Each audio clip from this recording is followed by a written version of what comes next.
Hello, hello, hello, and welcome to Getting Real with Paula. My name is Paula Alphonse, and tonight we are speaking with the courageous and resilient Gül Azeem, CEO and founder of the RLAB Group. Gül will be sharing her story of or journey of discrimination and multiple other hurdles in the tech industry as a woman of color. And as well, she'll explain why she decided to start her own company.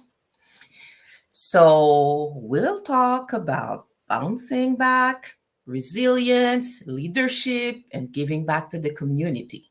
So, stay on for this conversation. So, without further ado, let's get this conversation rolling. Good evening, Gul, and welcome Thank you to so Getting much. Real with Paula. So nice to have you. Likewise. So, I will ask maybe to start by introducing yourself. Give us a little bit of information as to who you are, what you do, and all of those details, and then we'll ease into the conversation. For sure. Hi, everyone. My name is Gül, and I'm the CEO of RLAB Group. We are an integrated digital services agency based in Toronto, Canada. I have worked in the tech industry in different capacities, starting from when we still had MS-DOS computers. From Europe to Asia to North America, I worked in multinational companies for a very long time until I decided to start my own company 2 years ago. So, let me maybe get a little bit more details. So, can you give us a bit of information as to what has been your career path? You've mentioned you've traveled in different areas, and I guess for me, part of the information is was there differences when you were traveling to different countries in terms of the uh, being a woman of color in the tech industry, or you know what has changed and what created that what I would call perfect storm for you to start your business? Absolutely. So I started my career in the telecommunication industry, worked on different continents in the similar industry for a while, starting off from very operational roles, more technical roles, and moving my way up to more strategic and managerial roles. Um, of course, the way I'm saying it, it appears to be a very easy type of a path, but it wasn't. Especially back then, the way women were perceived and their roles in the society were perceived were very different. Not a lot of women were career driven, but coming from a family that always focused on career first and being able to be independent, I had that focus since I was very young, following the footsteps of my father and my sister. So, starting off in the telco industry, moving into the service industry, because I wanted to learn more about how agencies work, how they operate, and how I can not just focus on my own craft, but also learn how businesses are run and how people are managing them at such a large scale. And wanting to start my own business, I also found mentors outside of my own network who helped me along the way in understanding what I want to do and how do I get started with my own company. Okay. And you mentioned in that information you shared that back then when you started women were not there were not as many women in the industry. We're talking which year? We're talking late 90s, early 2000, or whichever. Because you look awfully young to me. So I'm thinking, hmm, tell us. Yeah, I'm talking early 2000s. Also, I started working when I was very young. My first job was working at my father's office, Okay. where I was the one who was helping all the older people shift from typewriters and writing things by hand to actually using the computer and getting everything shifted online. That was my first role. and being the only woman standing there in a lot of men was probably the first job that I had, right? Yeah, no, I can totally relate. I've come into some work environment where we still had typewriters, Exactly. and nowadays I'm sure some of the younger generation listening to this show would say, what are typewriters again? And because even in my mind, after so many years of being a little more techno savvy, you're thinking, oh my God, how much time lost we were wasting on these typewriters. But anyway, many times you had to redo a whole page or document, whatever. So, can you share some of the hurdles that you've mentioned you've encountered in your industry? So, as a woman of color, the biggest hurdle I faced is having to deal with people's perception of me when I walk into a room, Hmm. which usually was that I'm somehow inferior or not as good enough to people in the room due to my age, gender, color of my skin, or my ethnicity. So, having worked in predominantly male environments, it's always hard for people to take you seriously. You have to be a certain way. People tell you have to dress a certain way. Don't be too feminine. Be just feminine enough. Don't talk this way. So those are things that I heard people try to tell me as I was navigating my career. But one thing about me is that I believe in being true to myself. So if I have an opinion and I, want to add to the conversation in the room, because if I am there, I deserve to be there. I I usually navigated that with a lot more resilience. But I think as a woman of color yourself, you will know that our capacity to deal with hurdles or our capacity to deal with people who are being difficult is a lot higher than a lot of the people who sit in positions of privilege, right? So microaggressions, again, being a woman of color, whenever I was perceived as a particular ethnicity, it was always harder to get out of that mold that people would create for you, and the slight low-handed remarks that you receive over time. And then, of course, if you want to navigate further and not let it get to you and still be successful in your career and your endeavors, you have to learn to ignore those things, right? But also stand up for yourself. There's a fine line in which I've learned over the course of time what is worth my energy and what isn't. I totally understand what you're referring to because you come as a female in the work environment, and depending on the work environment, just the fact that you're a female is the first hurdle. Yeah. Then, if on top of it, you're younger than some of the people you're working with, they're looking at you as though you're either their kids or not mature enough to be in the workplace. And then, if on top of it, you're a woman of color, it's just like, huh? You guys do this? And this is sometimes because I've grown into what a lot of people might not know. I'm a pharmacist by trade. Mhm. So when I came into pharmacy, I also had some of those comments, and you're like, what does the color has to do with what I've learned? And I know I wasn't one of those student because sometimes they give the sense that, oh, you got it easy, you must have filled a quota, and those are still those small microaggressions. And I'm saying small, at the time it never felt small, but it's Yeah. just the repetitive that creates a challenge. Can you explain, because you've mentioned a few things, uh, I know there was a particular incident that you had mentioned that happened in a few, I don't know whether it was weeks or months after that. You said, okay, I leave. Can you share some of that with us?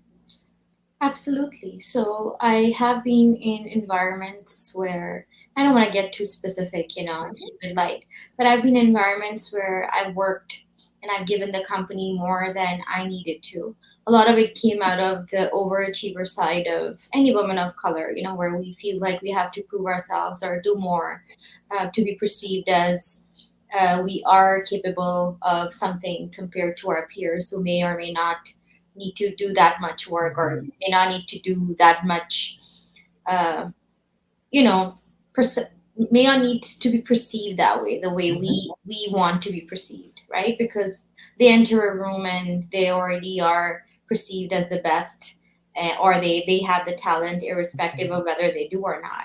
But with us, we have to prove that time and Mhm. time again. So I've been in situations where I had to do that, and I spent a year, almost 2 years, giving more than I needed to in a role. Um, no regrets. I still learned a lot, and I think that's extremely important, especially if you're a younger person. Don't be afraid to not learn and do your best, even if you feel like you're not getting the return, especially in the beginning of your career. I'm not saying be stupid and don't negotiate your salary properly or, you know, really make your life difficult Mhm. work all the time. But I've been in situations where I did that with the expectation, because it was communicated to me that it will lead to something more in the Mhm. future. But a lot of the times with corporations, you'll realize the decisions are made in the benefit of the owner and Mhm. the shareholders. So you are not anything that is the most priority for them. Mhm. Once you realize that, you navigate things much differently. So I learned that over the course of my journey, that it's good to learn, it's good to grow, but at the end of the day, I am not going to be able to live with the values that I have in alignment with the work that I'm doing for other people. So I knew pretty much when I hit middle age that I know that I'm going to start my own company, and it will run with the values that I have and where I want um, diversity and inclusion to go, at least in my circle of life, right? So I have been in situations where I was treated poorly. I was exploited for doing the amount of work I did, but not getting the you know the benefit of doing all of that. Uh, Mhm. and of course, learning sometimes the hard way that the amount of effort you put for an organization needs to be in balance to what you're getting out of it. Because it is always, always a negotiation, it's a two-way give and take relationship. And if you give more, extraordinary more, which doesn't balance out with what you're getting, that is your fault.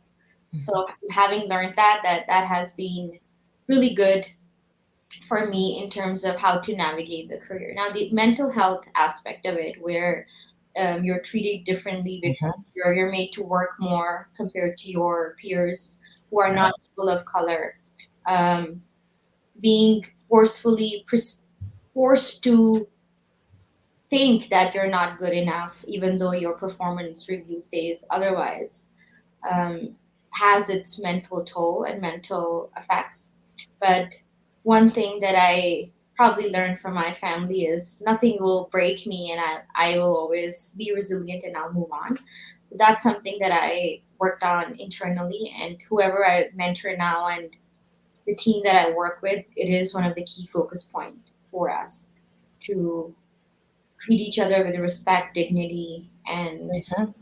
face value, and giving input and feedback based on merit and not based on your personal opinion of the person or their ethnicity or their race or their color is absolutely necessary for us to build a community of individuals Mhm. who enjoy being around each other. You don't always have to be on the same page, right? But you can always show up with respect. You can always show up with good intentions. You can always show up with wanting to resolve things rather than taking them into a negative side. Yeah. Uh, I can hear in those things you're saying, and a lot more of what you're not saying, the maturity and the growth Yep. that those hurdles have allowed you to get. And can you tell us a little bit about your company and what you stand for? Because you've mentioned a few things, and to me, those are real values. And you seem to be referring to them as concrete actions. And that's what I'd like to know a little more about. Absolutely. So RLAB was founded by a team of diverse individuals, and one of the main drivers for us is to actively promote workplace equality, diversity, equity, and merit-based parity in the marketplace. Right? If you are being compensated or if you are promoted, it has to be based on merit. In our industry, a lot of the times, especially if you go higher corporate, it's all about who you like, who Mm, you know, right? But tech is all about what you can do at the end of the day, right? So that's important. And that needs to be balanced with the type of individual you are, the values that you hold, right? So our values is to be equitable, is to build an environment where we all show up as the best person we can be, which means that we failure is not an option because yeah. we will work things out. We will not put our ego first. We will not put our biases first. We will put the fact that we are individuals, we have different backgrounds, we have different ethnicities, we Mhm. grew up differently, but we will show up with the best of intentions. And that's how I want my company to operate from these values. And as a woman of color, there aren't enough of us out there, and a lot of the times, someone who has privilege can come up and not know anything in terms of how the industry operates, but we'll be able to get more benefits than us who worked hard, who've had to prove Mhm. ourselves, who've had to learn the skill, who've had to, and who want to learn, right? Irrespective of how old I am or how old anyone in my team is, we have people of different age groups. We don't see ourselves as we're divided because of our age. I think there's an opportunity to learn from people, young versus old, old versus young. It's always someone has an experience that you don't Mhm. have, right? So those are our core values. We want equity, we want diversity within the team. We don't want to just have family members or people who are our friends who hop on and be part of the team when there's other talent out there, right? So those are values from which we operate, and that means that a lot of the times our decisions for stakeholders and for profits are made in alignment with the people, right? So we are not claiming things that we're not doing. We involve our teams in decision making, which is very important. So you're practicing your values, Exactly. showing up with them every single day at work. Exactly. That is very important because Mm. I have seen and I have learned, especially from my last gig before I started my own company. What I learned was that creating an illusion of something and actually doing it are two different things. And in the world of marketing and PR, it's very easy.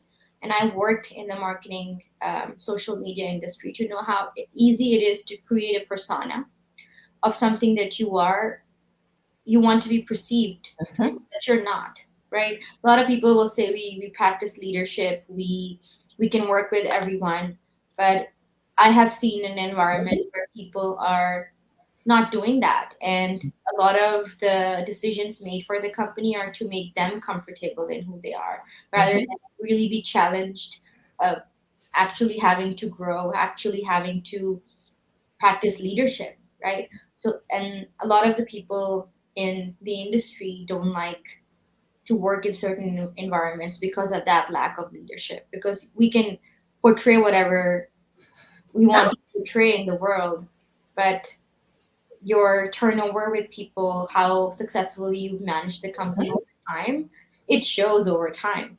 It's, It's it certainly does. And I often say actions speak louder than words, exactly. because that little mouth of yours can spill all kinds of scenarios but it's when you're in that space and living in that space that you're noticing. And sometimes you don't even have to live in that space. You walk into a space and there's this aura where everything seems to be the same. There's a lack, as you say, of diversity. Uh, there's that, you get that sense of comfort, because I've been in an environment where, okay, but we could do this. Oh no, we've never done that before. And Exactly. you're like, okay, but is it time to try something different if the rest didn't work? Yeah. Anyway, I wanted to come back to a quote that you wrote I would say a few months ago, and it stayed with me. As an entrepreneur, you said, finding the balance between growing the business and being mindful of how I operate, treat people, and make decision is extremely important.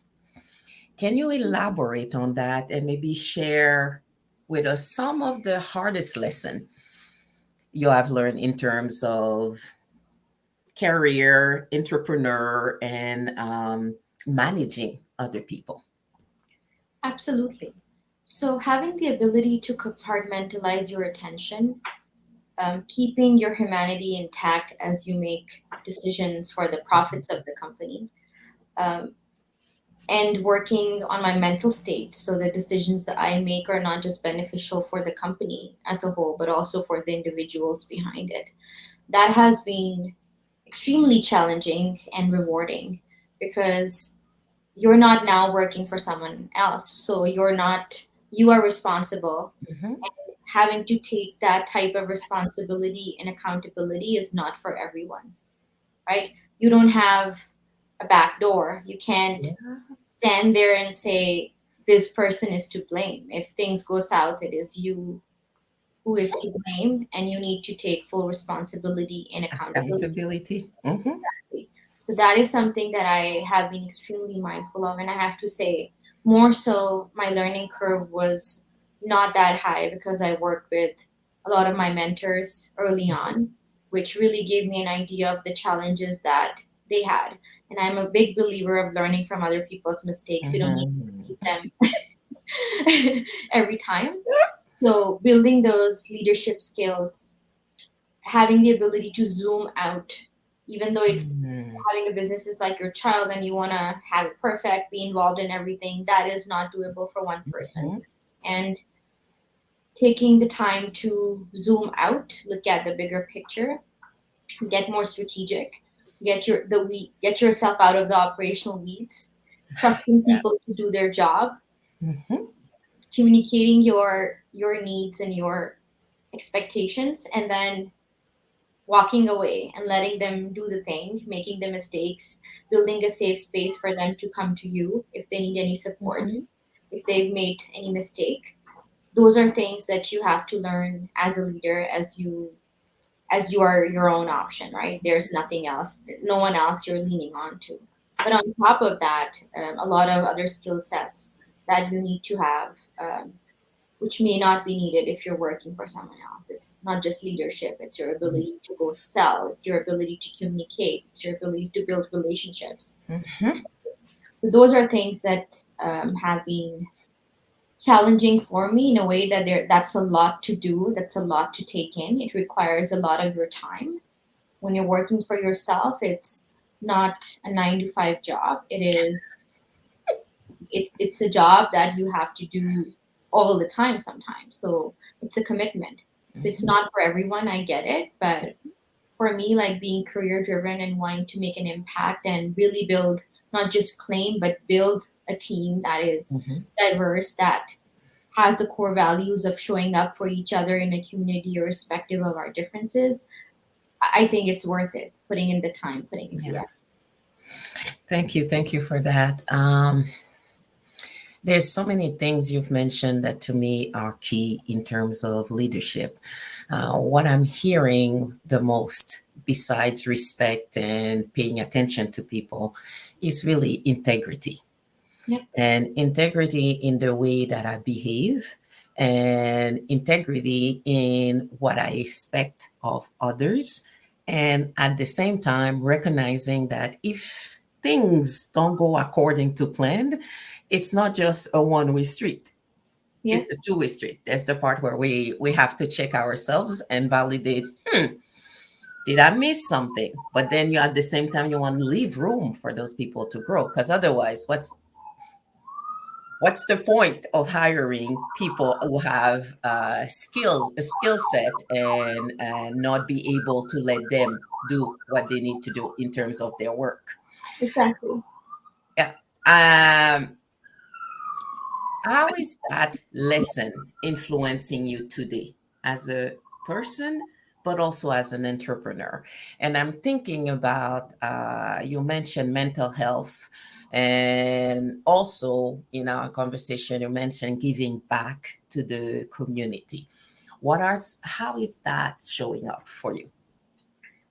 Absolutely. So, a lot of the times growing up, I think we form these personalities and these opinions that we hold on to for the longest time. And a lot of people are even unable to change those as they grow older, right? So, one of the things that entrepreneurship has influenced in me is the ability to look inside myself, not Mhm, always liking what I see, but knowing that it's something that I can change. mhm, So having to show up as the best version of myself every day so that I can not just inspire my own team, but myself to continue motivated, to continue going, even when things are difficult or when things are going too good. That has something that I have learned over the course of this journey, and I hope I continue to do so, is being able to change when I have more information, being able to accept when I'm wrong, being able to treat myself with grace, be able to look back at the decisions I've made, see where I could have done better, and make better decisions in the future. That has been key.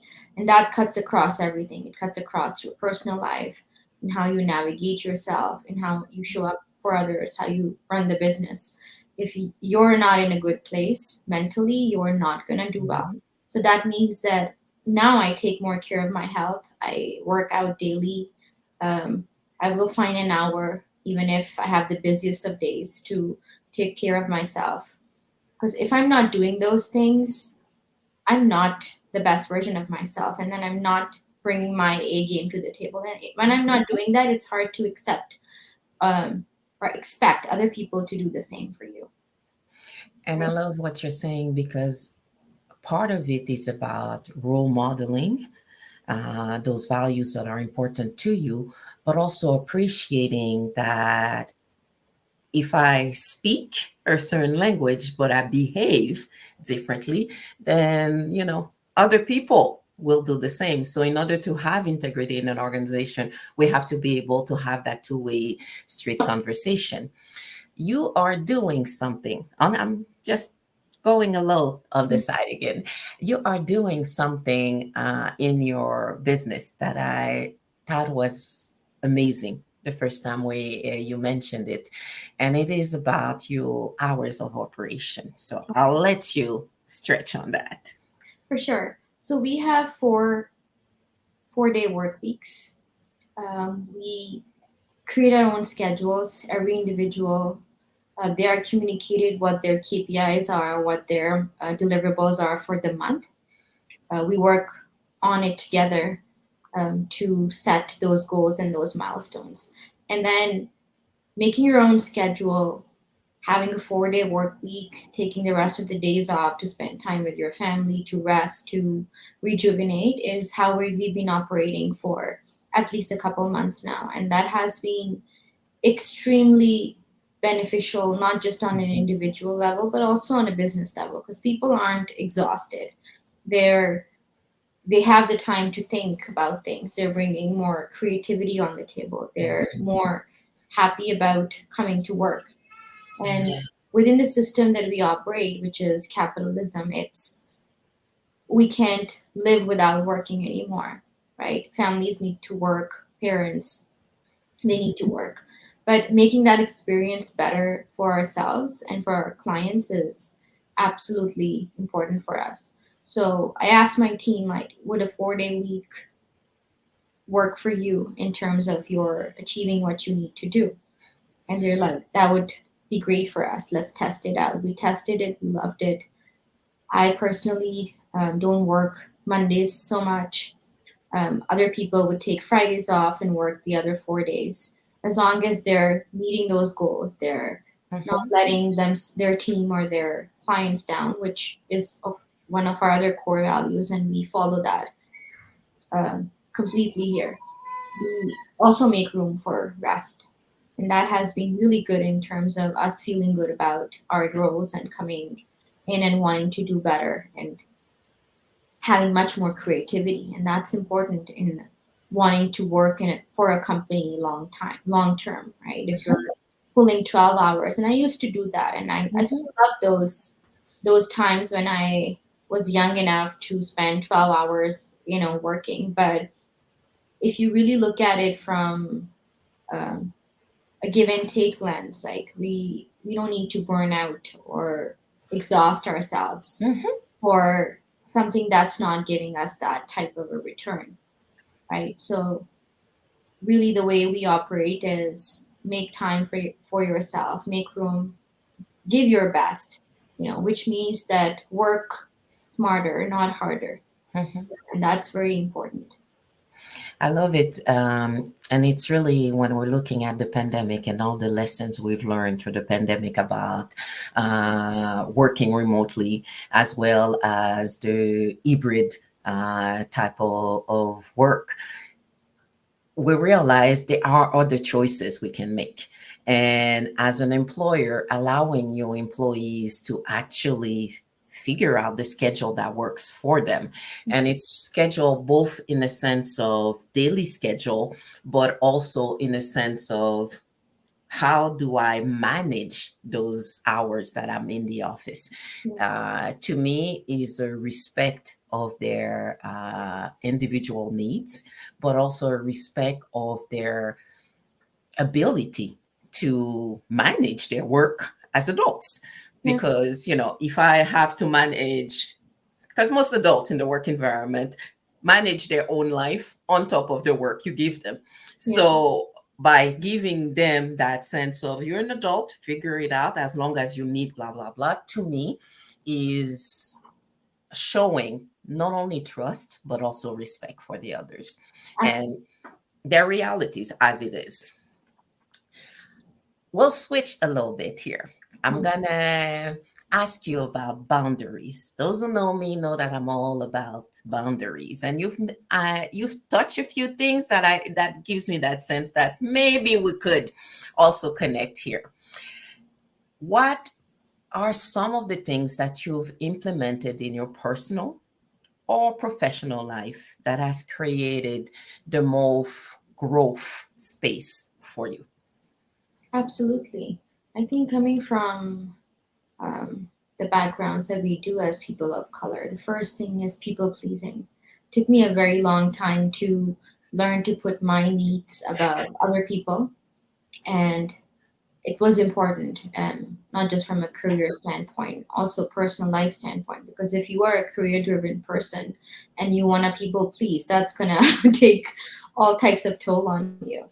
So understanding my own boundaries, what I like, what I don't like. I've never been, for example, someone who likes to party a lot.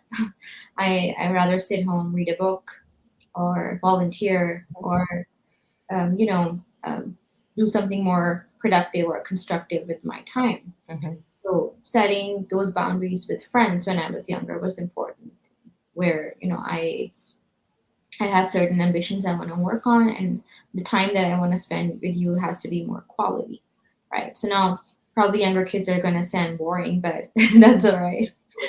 Yeah. And then the other thing is really the boundary of really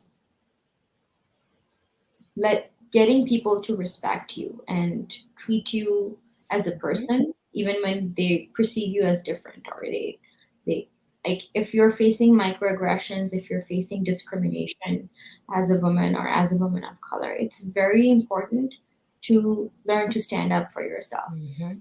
I've seen people who are like, we took the higher road.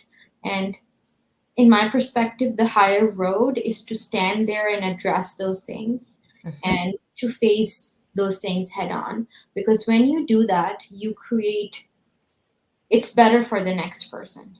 Mhm. It's better for the next person who may encounter similar people or similar environments.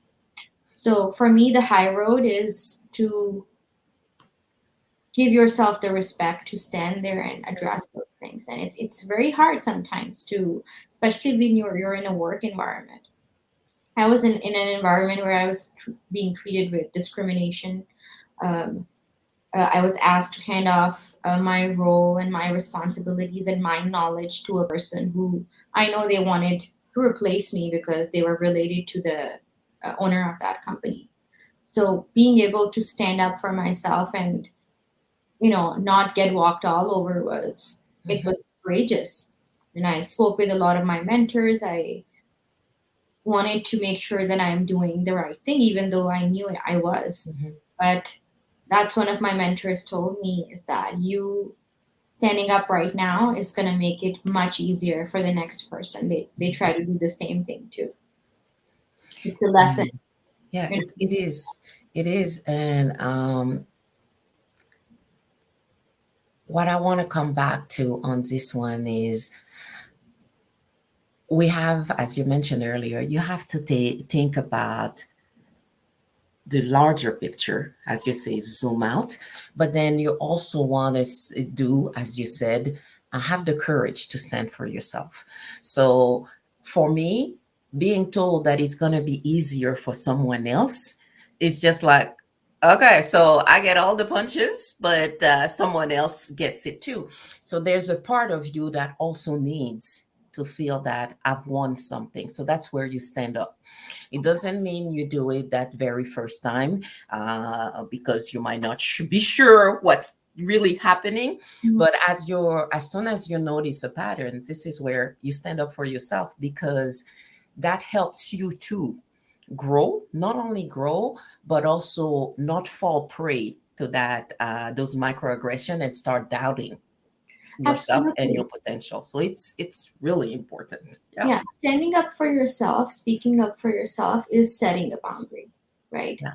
And a lot of the times I have seen younger people who are afraid, and it's just the beginning of their career. They don't want to, pick a fight or pick something that's, it's not easy for them. Mhm. And those are people, and I'm sure we have been those people. For a lot of people have had those experiences where you are scared and you're immature, you don't know how to navigate it properly, so you stay quiet, right? And in my situation, as a seasoned uh, professional, I take the most pride in how professional I am and how I will always do my duties and I will always show up. But one thing I've learned over the course of time is that my labor does not give anyone the right, or buying my labor does not give anyone the right to treat me, my ethnicity, my gender with disrespect. Mhm. And if someone does, it is my right by law as an individual to speak up and communicate my own opinions, of course, with respect. There's never any reason to be disrespectful, but there's also never any reason to take abuse or take bad behavior or take microaggressions. And those are things that are very important for us to learn, because it not just, you just not only validate yourself, which you said, you want something or you validate your own self, but it's also as adults, and as women, if we aren't doing that, then we're letting people build the same behaviors for younger women, our sisters, our Mhm. friends, our nieces, our nephews, right? So it's something that women have been, and women of color have been navigating for years, right? Decades, centuries. Exactly, right? So it's not gonna stop with me, is Mhm. what I say. Like I am confident enough to know what my rights are and understand when something is not okay. And the understanding of those boundaries is absolutely necessary. Knowing your personal boundaries and being able to hold people to them is absolutely important, and it's not easy. No. It's, it took a decade of dealing with people like that to then finally get the confidence to Mhm. be able to talk and say that, hey, that's not Mhm. okay. And that's something I'm seeing more and more easier for the younger generations. Mhm. And I'm happy for that. I'm not a person who's going to be feel bad that I didn't get it, so why are they? If I didn't have that perception or that privilege growing up, I'm more than happy that other women of color, other people who are discriminated against have that as we now, because that's the goal, is to make it better for other people too. Of course, Definitely. not just self-validate, Mhm. also for making things better for them, and individuals who are once called out on their bad behavior, they will think twice when they do it to someone else. That's important. That is the high road in my perspective. Mhm. Letting it go, taking the bad behavior, taking the abuse, Mhm. may get you out of that space, great, but it doesn't take away the Mhm. mental effect that you have. That's it. That's it. That's period. And for me, your mental health is shouldn't be the price you have to pay Yes, in order to put food on the table. absolutely. Period. Yes. So definitely agree that as we grow in our journey, there are certain things that might come easier in terms of standing up for yourself, but there's also that sense that I owe it to my sisters behind, Mhm. that we're not going to let that continue. And I don't think I will ever be upset for the times that I stood up, even if I had to pay the price. Mhm. Because by the time I stood up, I knew those are my options. This is the one I pick. Those would be the potential challenges that come with it. But then you come out with that sense of strength that you didn't have before. So even if I have to figure out how we're gonna pay the bills for the next few weeks, months, it is still better than, to me, the anguish of being in a situation where you're being abused and aggressed, harassed on a regular basis. And I don't care whether that other person knows or not. My duty is to let them know.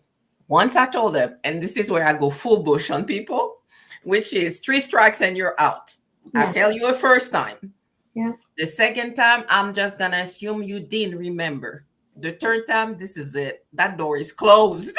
Absolutely. So, and it's anyway for the youngest generation. I think it's great to see that they starting to appreciate. But let's just say the pandemic has also opened a lot of eyes Yeah. for within our community, but also in a larger society, because there's things that have come out through the pandemic where you're thinking, oh my God, is it true that we were doing this or we're letting certain behavior? And it's the part where we all have a role to play in making the society a better place to be. So, Absolutely. so what would be the top three nuggets you would give to women interested in building their idea into reality, be it a business or be it, I don't know, being showing more leadership in the work environment? For sure. I think the main thing is that the understanding that the most profound relationship that you'll ever have is the one with yourself. If you're not building on that, if you're not working on that, you're not going to be able to have successful ones, or successful to a degree that you want in your professional life or your personal life. So it's really important. It's really, really key in knowing that there is power in knowing what you want, understanding yourself, knowing what you want, knowing where you want to navigate your life, even if you don't know the steps along the way. But Mhm. knowing where you want to go is absolutely important. especially if you're looking to start your own business.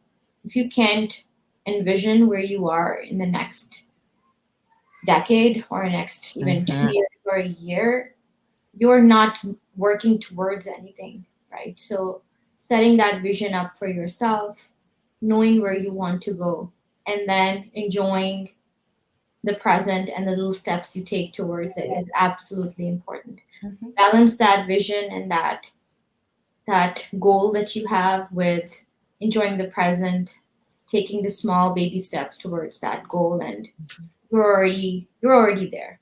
Mm-hmm. You know, getting that discipline, working towards what you want is absolutely necessary, and it all starts with having a relationship with yourself, knowing what you want, knowing what you're good at, knowing where you need. That's extremely important. And then make sure that you find mentors to Uh-huh. help you along the way as you navigate your goals and your life and where you are heading. There is nothing wrong in asking for help. A lot of the times with women who want to be independent, who want to be perceived as strong, really think that it's people are going to judge them if they ask for help. That's not true. Mm-hmm. Building that network of support, um, letting people guide you or help you when you need it is absolutely important. And there's nothing wrong with that. You build successful companies, successful homes, successful communities by engaging with people. So work on those communication skills. Asking for what you need, what you Yes. don't need, what you don't like is a skill that's very underrated. Being able to sit with someone and have a productive communication around your needs and their needs and where you want them to go and how you want them to go is an extremely important skill. We I've seen people lose projects, jobs or relationships over not being able to communicate things or Mm-hmm. not being able to resolve things that could have been resolved with just one adult, mature communication Yeah. and honest communication around what the needs are and what what you want from that person or what you want from that particular what outcome you're looking for. It's absolutely necessary to work on those skill set and not be afraid to ask for help. Extremely important and something that I myself am still learning is asking for help, not trying to do everything myself and letting people help me in Mm-hmm. general. Thank you for that. Within the community, the Black community, there's that sense of the what we call the superwoman syndrome, Yes, where I got to do everything myself in order for it to be well done, and nobody can do it, or they won't trust me if I don't do it myself, and all of those things. And as I was aging, or maturing, should I say, in my journey, there were plenty of women, usually older women, to remind me you don't have to do it all by yourself. yes, You don't have to walk that road feeling like, I don't know where I'm going, but I can't ask for help.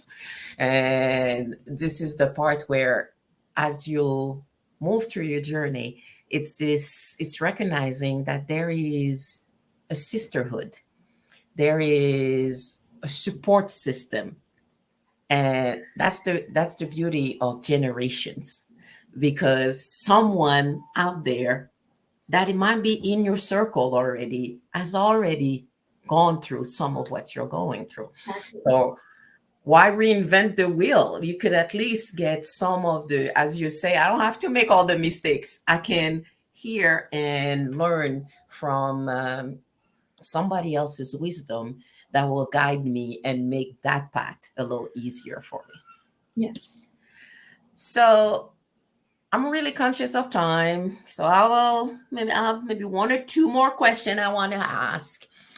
What would be, out of this whole conversation, the one key message you want to leave with our listeners?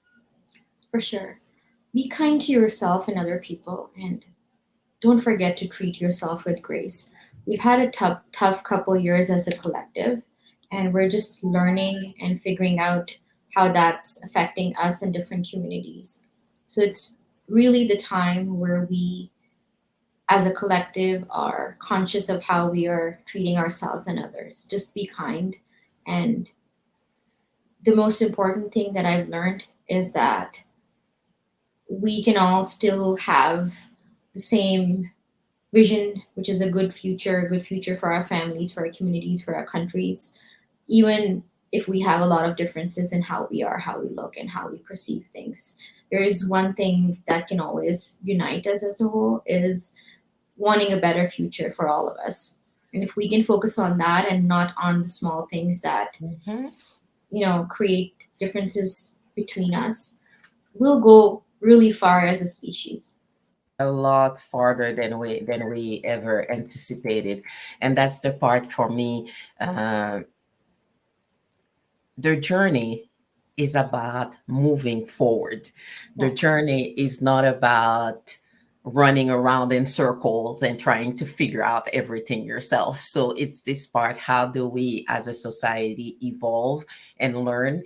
And as you mentioned earlier, use the talents instead of letting them rot on the side, because they're there. And I don't think there's anybody in on this earth who appreciate the idea that I'm actually useless on this earth. exactly. So that's this part where how do we help others also find meaning?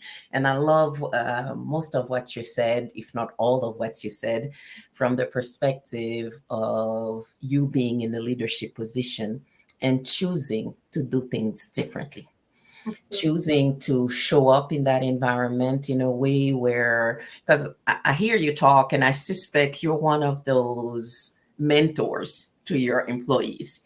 You're one of these individuals who might drop by somebody's office and say, weren't you supposed to leave early today? What's going on? Okay, Yeah. bye bye. Tomorrow is another day.